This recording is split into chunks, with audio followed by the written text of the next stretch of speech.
As I said, I am very grateful to you for giving me this opportunity, not only to stand before you as a living reminder of a long, long ago historical event, but also I'm honored to be here as a standing and speaking representative of over 2,400 other individuals who, because of that event, have been unable to stand or to speak for themselves for almost 72 years past.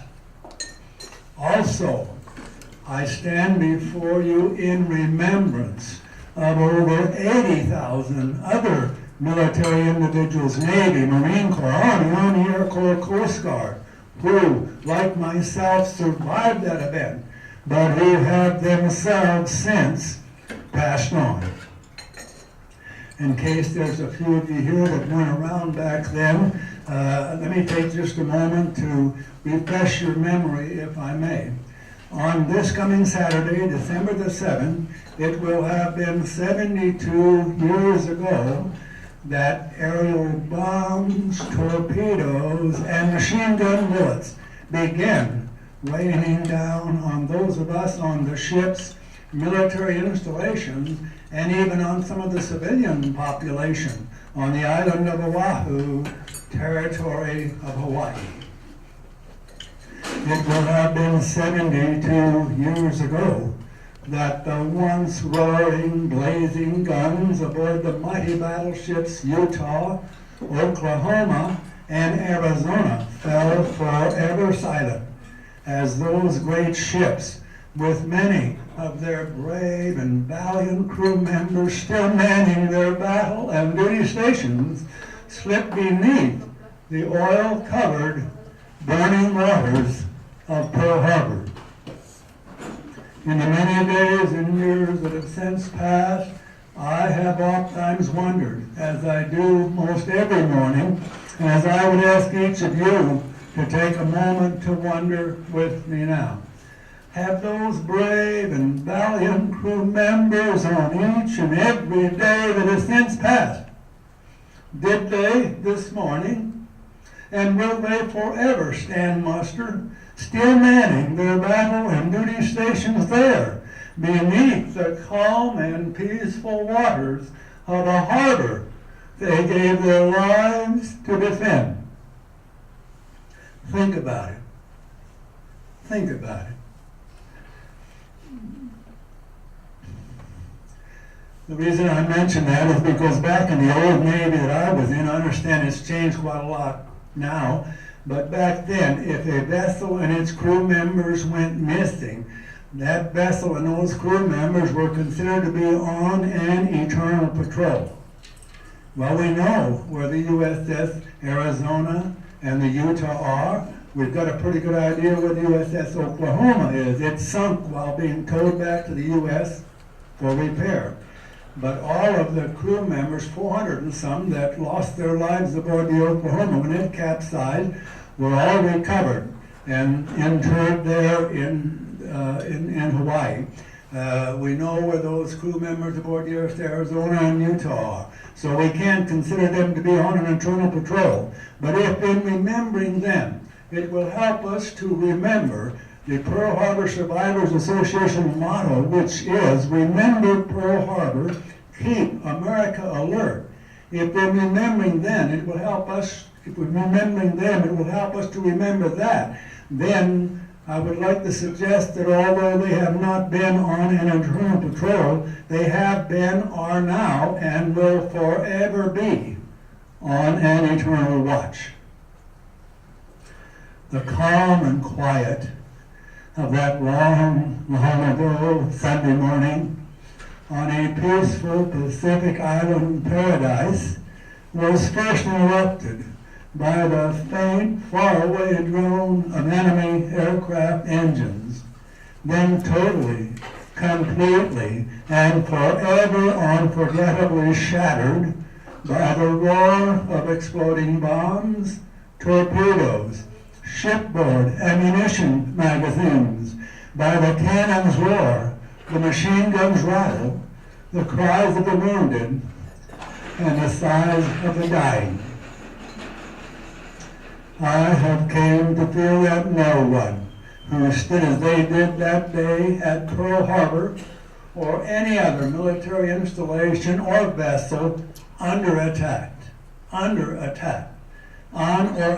the island of Oahu on December 7th, 1941, a date that has lived in infamy, should ever be considered less than a patriot. Those of us of the Navy, Marine Corps, Army Air Corps, Coast Guard were caught off guard and badly beaten that morning. But those of us who survived picked ourselves up, dusted off our pride, tended to our wounded, and buried our dead. Then set about to recover and repair those ships, aircraft, artillery, vehicles, whatever all else could be recovered and repaired. And in the ensuing months and years, with almost 100% support and involvement here on the home front, and especially here in California, we begin to receive an almost unending supply of new ships, aircraft, artillery, vehicles, ammunition, freshly trained troops, and whatever all else we stood in need of. With these things at hand, those of us of the military forces of the United States and some of its allies set out upon, over, and under the waters of the vast Pacific and Atlantic Oceans, other areas of navigable water, flyable airspace, and approachable land, not only to seek out, but to destroy those who would destroy us. It took a considerable length of time and at a great loss of men and equipment, and we did not win every battle. But somehow, we won that war. And I can tell you almost with an assurity that if the United States had not won that war, there would most likely be far fewer of you people around today, and surely none of us survivors. I feel that I was very, very fortunate in that I was in a duty section and assigned the 0800 to 1200 security watch at Aerial Patrol Squadron VP 23's hangar, Building 54, which still stands on the harbor inlet end of Ford Island Naval Air Station, located right in the center of Pearl Harbor on the morning of December 7th, 1941.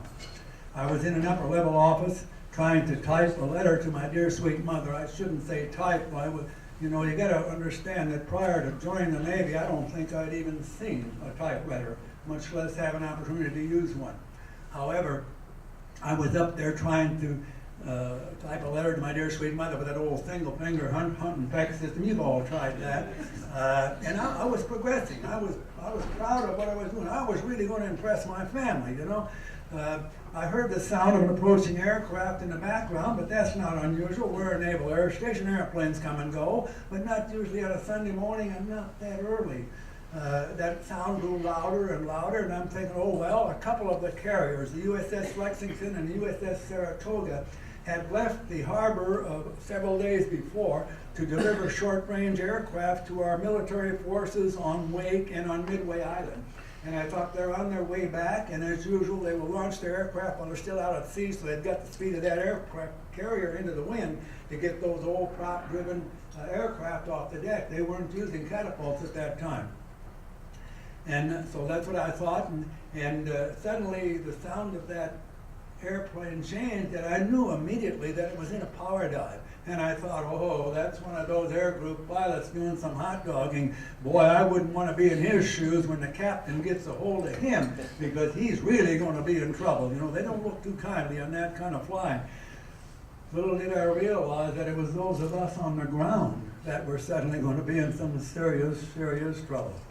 Suddenly and almost simultaneously, there was a tremendous roar, and bomb fragments, explosion debris, and window glass came crashing into the back of my head, ears, neck, and onto my shoulders. It startles you. It takes you a few seconds to get your train of thoughts back together. When I did, I'm still thinking that it's one of our friendly air group pilots. He hasn't pulled out of his dive in time, crashed. I'm going to go down and see if I can be of some help to him. I pushed myself back from that debris-covered desk and typewriter, got up and shook off as much of that debris as I could, and started for the door. For some reason, I thought, man, you could be in trouble up here using this typewriter. You're not authorized to use a typewriter. So I reached back and grabbed that unfinished letter, ripped it out of the carriage of that typewriter, crumbled it in my hand, and threw it in the wastebasket as I went out the door. When I got on the lower level, went out through the narrow opening left at the unclosed end of that big old rolling steel hangar door, the sound of another aircraft. I looked up, and here comes this airplane in a steep power dive, and I'm seeing what's looking like blinking or flashing lights on the front, and I'm hearing strange popping and buzzing, whizzing sounds all about me, but I don't recognize them for what they are. Later, I was told that what I thought was blinking or flashing lights were actually machine gun muzzle flashes, and those popping and buzzing and whizzing sounds I was hearing were those machine gun bullets striking and ricocheting off the hangar door right behind me and off the concrete apron on which I was standing. Since I didn't recognize them for what they were, you got to realize I was only 17 years old at the time. I didn't recognize them for what they were. I didn't consider them any danger to me. My interest was drawn to a big old bomb hanging there on the bottom of the fuselage between the fixed landing gear and that old radial engine valve dive bomber. Suddenly that bomb released, it wobbled as it began to fall, and that airplane began to pull out of his dive. By the time he was in level flight, I don't think he was more than 100, 150 feet over my head. It's then that I first saw and recognized that big round red insignia there on the bottom of the starboard wing. That and the fact that he has just dropped a bomb has convinced me that these are not the friendly fellows I thought they might be. I turned around and hurried back inside the hangar, hoping I could find someone with a key to the ammo shack. All of our ammunition and guns were locked up, and I wanted to get a gun and get at these guys, you know. But as I come in the front door, the other few that I was on duty with that morning were heading for the back door. Somebody, I suppose the duty officer, spots me and said, "Hey, you, follow me." Well, I ran after them. I thought, he knows where the guns are. We're going to get some down. We're going to do something about this, you know. But they ran out the back of that hangar out there somewhere, jumped into an unfilled construction ditch. I jumped in after them. You know, I hit the bottom of that ditch. I no more than got myself stabilized. And I'm looking up, and I'm looking at a guy right there, right next to me in his dress white uniform. You know, the work uniform of the day was the old bell-bottom blue dungaree trousers, similar to jeans that you have today, and a blue chambray work shirt. But he was in his dress uniform, like he was going into Honolulu, maybe going to church. Never did find out why he was in his dress uniform, but I'm so thankful that he was, because there on the left sleeve of that uniform was a petty officer's rating badge, and I recognized the wing, round, cannonball, the insignia of an aviation ordnanceman. I said, "You the duty ordnanceman, yeah, you got to keep the ammo shack. Well, let's go get some guns and shoot these blankety blanks, you know." So I no more than hit the bottom of that ditch, and I and that ordnanceman were on our way up out of that ditch. Somebody, again I suppose the duty officer, shouts, "Get back in the ditch! Get back in the ditch!"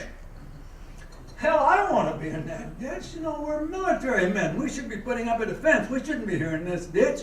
You know, besides, I know that this is the beginning of that war that they've been talking about. And I'm from a proud family. And I damn well know that if I'm going to lose my life in this or any other battle of this war, I would want my country and my family to know that I died fighting, not hiding. We continued up out of that ditch, started to run for the ammo shack. Then I heard the most unexpected command directed at me and that ordnanceman that I thought I would ever hear, especially in the military, since we were going to put up a defense. Somebody, and again I suppose the duty officer shouted, "Get back in the ditch or I'll put you on report for disobeying a direct order." Hell's bells, now we're going to be put on report. We're going to face military discipline for wanting to defend ourselves and our position. I couldn't believe it. We continued up on that ditch, started to run for the ammo shack. Oh, but I think, yeah. Anyway, you know, with total and complete disregard for the threat of military discipline, with total and complete disregard for the fact that aerial bombs and machine gun bullets were still raining down in the area where we were running, we continued to run. We made it to the ammo shack. The ordnanceman unlocked the door, let himself in. I'm right behind him. "What do you want?" "Give me a 50 caliber machine gun." Now, I'm a recent farm boy. The biggest gun I'm used to firing on a regular basis is a shoulder-fire 22 caliber rifle. Hell, this is a 50 caliber machine gun. I'm not talking about a shoulder-fired gun. Now, I'm talking about a fixed mount machine gun. Hell, it looked to me like a cannon without wheels, you know.